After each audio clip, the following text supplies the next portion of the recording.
गत कक्षा में आपको वैदिक सभ्यता की राजनीतिक स्थिति के बारे में बताया था। उसमें आपको ये भी बता दिया गया था कि ये आपसे एक बड़ा प्रश्न पूछा जाता है जिसमें 3 स्थितियाँ होती हैं, उस काल की राजनीतिक स्थिति, धार्मिक स्थिति और सामाजिक स्थिति। कल अपन ने राजनीतिक स्थिति पे आपके साथ मैंने वार्तालाप किया था, आज अपन धार्मिक स्थिति पर करेंगे। ये बात मैं आपके साथ प्रश्नोत्तर विधि के रूप में कर रहा हूँ, जिसे आप एक साथ भी कर सकते हैं। जैसे पहले आपसे पूछा जाए कि वैदिक सभ्यता के निर्माता कौन थे? आर्य। बड़ा आर्य किसके उपासक थे? आर्य किसके उपासक थे? इसको आपको जोड़ना है। आर्य किसके उपासक थे? यहाँ आपका उत्तर होगा प्रकृति के उपासक थे। किसके थे? प्रकृति के उपासक थे। फिर दूसरी बात आपसे पूछता है कि आर्य प्रकृति की उपासना क्यों करते थे, जिसमें आपका उत्तर होगा भय के कारण। भय के कारण और समृद्धि की कल्पना करते थे। यहाँ छोटी छोटी आपसे 3 बातें होंगी कि आर्य किसकी उपासना करते थे, तब आपका उत्तर होगा प्रकृति की उपासना करते थे। क्यों करते थे, तब आपका उत्तर होगा भय के कारण करते थे। और किसकी कल्पना करते थे, तब आपका उत्तर होगा समृद्धि की कल्पना करते थे। पहले फेज में आपको ये 3 बातें लिखनी हैं। दूसरे में यहाँ आपको प्रकृति, भय और समृद्धि, ये 3 शब्द याद रखने। अगली बात पे आपको ये करना है कि आर्यों के देवताओं का वर्गीकरण कर दिया गया था। दूसरे टॉपिक में क्या करोगे आप? आर्य देवताओं का वर्गीकरण। देवताओं का वर्गीकरण।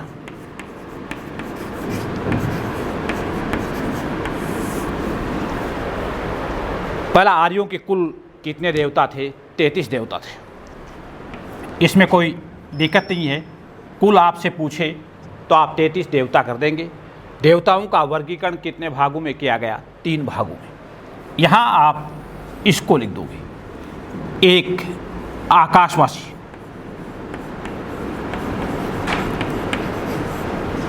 दूसरा, अंतरिक्षवासी।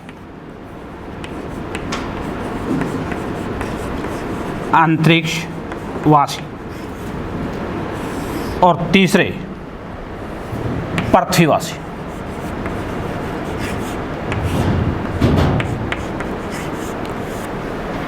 तीनों में कुल 11-11 देवता थे, प्रत्येक वर्ग में, अर्थात 11-11 देवता थे। आकाशवासी थे, उनमें सबसे प्रमुख देवता थे ध्वंस। अंतरिक्षवासी में सबसे प्रमुख देवता थे इंद्र। पृथ्वीवासी में सबसे प्रमुख देवता थे अग्नि। अब आपको याद करने का तरीका, यहां आपको 2 बातें हैं जो एक ही फेज में बता दी गई। आर्यों के कुल कितने देवता थे? 33। इन देवताओं का वर्गीकरण कितने भागों में किया गया था? 3 भागों में। प्रत्येक भाग में 11-11 देवता थे, आकाशवासी, अंतरिक्षवासी और पृथ्वीवासी। आकाशवासियों में सबसे प्रमुख देवता ध्वंस थे, जबकि अंतरिक्षवासियों में सबसे प्रमुख देवता इंद्र थे। पृथ्वीवासियों में सबसे प्रमुख देवता अग्नि थे। अब इनको आपको फिर बड़ा प्रतियोगी परीक्षाओं के हिसाब से याद करना है कि आर्यों ने सबसे प्रमुख या सर्वप्रथम किस देवता की कल्पना की थी? ध्वंस देवता की। आर्यों का सबसे प्रमुख देवता ऋग्वेदिक काल में कौन था? इंद्र। फिर तीसरा, आर्यों का वह कौन सा देवता था जिसे अतिथि और मध्यस्थ देवता कहा जाता था? अग्नि। एक ही प्रश्न में आपको छोटे छोटे 4 पूरक प्रश्न याद करने हैं। देवताओं का वर्गीकरण कितने भागों में किया गया? 3। कुल कितने देवता थे? 33। प्रत्येक वर्ग में कितने थे? 11-11। आकाशवासियों का सबसे प्रमुख कौन था? ध्वंस। अंतरिक्षवासियों में इंद्र। पृथ्वीवासियों में अग्नि। आर्यों ने सर्वप्रथम किस देवता की कल्पना की? तो आप कर दोगे ध्वंस। सबसे प्रमुख देवता कौन था? इंद्र। और आर्यों का वह कौन सा देवता था जिसे अतिथि और मध्यस्थ देवता कहा जाता था? तब आपका उत्तर होगा अग्नि। अब तीसरे टॉपिक में आप बात करेंगे।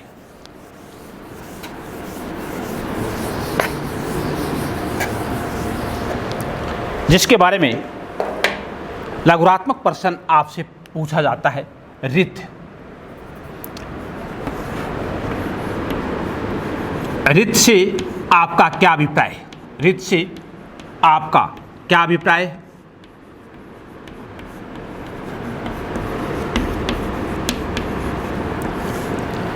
ये प्रश्न अक्सर आपसे लघुरात्मक रूप से पूछा जाता है, या कई बार अति लघुरात्मक पूछ लिया जाता है, या वस्तुनिष्ठ प्रश्न पूछ लिया जाता है कि ऋत से आपका क्या अभिप्राय है। तो यहाँ आपको लिखना है यह एक आचरण संहिता है, यह एक आचरण संहिता है। ये शब्द आए तब भी वही बात, यह एक सार्वभौमिक नियम है, यह एक सार्वभौमिक नियम है, तब भी वही बात है। और यह एक नैतिक व्यवस्था है, यह एक नैतिक व्यवस्था है। इसमें बड़ा इन तीनों ही शब्दों का उपयोग किया जा सकता है। कई बार क्या कहा जाता है, रीत एक नैतिक व्यवस्था है, अर्थात ये एक आचरण व्यवस्था है, अर्थात ये एक सार्वभौमिक नियम है जिसके अनुसार प्रकृति अपने आप में संतुलन बनाए रखती है। यहाँ इसके ऊपर अक्सर आपसे 2 नंबर का प्रश्न पूछा जाता है, या लघुरात्मक। तो आपको बताना यही है, ये एक आचरण संहिता है, ये एक सार्वभौमिक नियम है, अर्थात एक नैतिक व्यवस्था है जिसके अनुसार प्रकृति अपने आप में संतुलन बनाए रखती है। इसमें कहते हैं कि तुम्हें हस्तक्षेप करने का अधिकार नहीं है। प्रकृति के ऊपर जब भी दबाव बनता है, प्रकृति अपने आप में स्वयं में संतुलन बना लेती है। अब अगली बात, चौथी बात में आप आर्यों का कर्म और पुनर्जन्म में विश्वास था। कर्म और पुनर्जन्म में विश्वास था।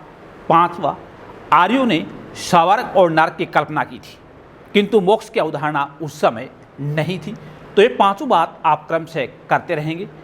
उसके बाद क्या उत्तर वैदिक काल में ये व्यवस्था और जटिल होती गई और इस समय इसमें यज्ञों की बहुलता होती गई। उत्तर वैदिक काल में यज्ञों का प्रचलन हो गया और 2 प्रकार के यज्ञ आपको निश्चित रूप से याद करने हैं। कई बार आपको पूछ लेता बड़ा यज्ञों का प्रचलन। यहाँ धर्म में बाह्य आडंबरों का प्रवेश होने लग गया था और इस काल में क्या उत्तर वैदिक काल में 5 महायज्ञ और स्रोत यज्ञ आपको याद करने हैं। इन दोनों के बारे में आपको लघुरात्मक प्रश्न भी पूछा जा सकता है। पहला, स्रोत यज्ञ। यहां पूछे बड़ा स्रोत यज्ञ कितने थे? आपका सीधा सा उत्तर होगा 3 थे। ये 3 कौन कौन से थे बड़ा? पहला, अश्वमेध यज्ञ, अश्वमेध यज्ञ। दूसरा, राजसूय यज्ञ। और तीसरा, वाजपेय यज्ञ, वाजपेय यज्ञ। ये 3 स्रोत यज्ञ थे। अश्वमेध यज्ञ साम्राज्य विस्तार का सूचक था। इसमें अश्व को छोड़ा जाता था और जहाँ जहाँ तक वह अश्व जाता था वहाँ तक उस राज्य की सीमाओं का विस्तार होता जाता था और जिस राज्य द्वारा उस अश्व को रोक लिया जाता था उसी के साथ दोनों में युद्ध हो जाता था। यदि छोड़ने वाला राज्य विजेता होता तो उसके राज्य की सीमाओं का विस्तार होता जाता। अक्सर आपसे ये पूछे कि अश्वमेध यज्ञ किसका? साम्राज्य विस्तार का सूचक था। दूसरा, राजसूय यज्ञ था। ये बड़ा दिव्य शक्तियों का सूचक था। इसमें राजा क्या असीम शक्तियाँ प्राप्त करने के लिए या दिव्य शक्तियाँ प्राप्त करने के लिए प्रयास करते थे। तो यहाँ आपको पूछे, ये साम्राज्य विस्तार का सूचक, राजसूय यज्ञ दिव्य शक्तियों का सूचक था। वाजपेय यज्ञ, ये क्या था बड़ा? इसमें राजा और उसके परिवारजन एक रथ दौड़ का आयोजन करते थे और राजा उस रथ दौड़ में अपने परिवारजनों में सबसे आगे आता था। इसलिए इस यज्ञ के बारे में कहा जाता है ये समकक्षों में प्रथम का सूचक था। इन तीनों को एक एक बात याद करने में आपको कोई भी समस्या नहीं आनी चाहिए। अश्वमेध साम्राज्य विस्तार का सूचक था, तो वहीं राजसूय यज्ञ दिव्य शक्तियों का सूचक था और वाजपेय यज्ञ समकक्षों में प्रथम का सूचक था। इसके बाद बड़ा आपको उस समय 5 महायज्ञों का प्रचलन हो गया था।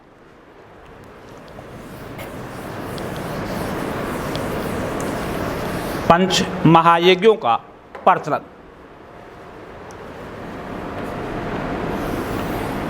पंच महायज्ञों का प्रचलन। महायज्ञ, ब्रह्मयज्ञ,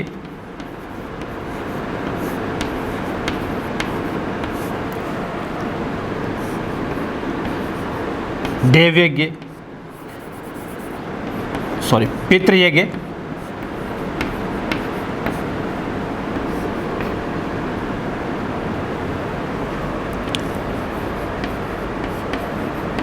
भूतयज्ञ, देवयज्ञ और अतिथि यज्ञ।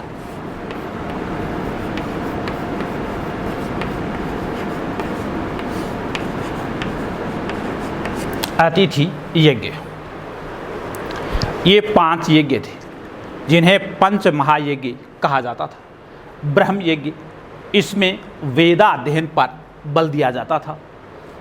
पितृयज्ञ, इसमें पितरों को तर्पण दान और पिंड दान देने के लिए यज्ञ में पुत्र प्राप्ति की कल्पना की जाती थी और देवताओं से पुत्र प्राप्ति के लिए आह्वान किया जाता था। भूत यज्ञ, इसमें दृश्य और अदृश्य शक्तियों के नियम थे, अर्थात इस यज्ञ में रहस्यमय शक्तियों का विवेचन है। देव यज्ञ, इस यज्ञ में अग्नि में होम देना अर्थात सामाजिक मर्यादाओं का पालन करने के दायित्वों का निर्वहन होता था। अतिथि यज्ञ, अतिथि यज्ञ में अतिथि के सत्कार के नियम थे। ये सारी की सारी वही बातें हैं जो हमारे आज के वर्तमान जीवन में काम में आती हैं और वो सारी की सारी इन यज्ञों के माध्यम से स्पष्ट कर दी गई है। यहाँ तक मैंने आपको 5 बातों के बारे में बड़ा आपको स्पष्ट किया था और 5 बातें आप अगर थोड़ा सा भी ध्यान देंगे तो निश्चित रूप से आपके समझ में आ जाएंगे। पहला साधारण सा प्रश्न था, आर्य किसके उपासक थे? प्रकृति के उपासक थे। प्रकृति की उपासना क्यों करते थे? भय के कारण और समृद्धि की कल्पना के लिए करते थे। और फिर तीसरा, आर्यों के देवताओं का वर्गीकरण कितने भागों में किया गया था? 3 भागों में। कुल कितने देवता थे? 33। प्रत्येक वर्ग में कितने कितने देवता थे? 11-11। आर्यों ने सबसे पहले किस देवता की कल्पना की थी? ध्वंस की। सबसे प्रमुख देवता कौन था? इंद्र। और आर्यों ने किसको अतिथि और मध्यस्थ देवता कहा है? अग्नि को। उसके बारे में किसको? ऋत के बारे में आपको बताया था कि ऋत से आपका क्या अभिप्राय। फिर यज्ञों का प्रश्न हो गया था। जिस प्रकार कल आपको सामाजिक स्थिति, राजनीतिक स्थिति बताई गई थी, ठीक उसी प्रकार आपको धार्मिक स्थिति। बीए पार्ट प्रथम के विद्यार्थियों से आग्रह है कि अगर वो इन वीडियोज़ को और उनके व्हाट्सएप ग्रुप पे जो नोट्स डाले जाते हैं, अगर उनका भी वे अध्ययन करेंगे तो कम से कम वो 70% नंबर अवश्य ला सकते हैं। अगली क्लास में बेटा आपको इसी सभ्यता की सामाजिक स्थिति के बारे में बताया जाएगा। शुक्रिया, धन्यवाद।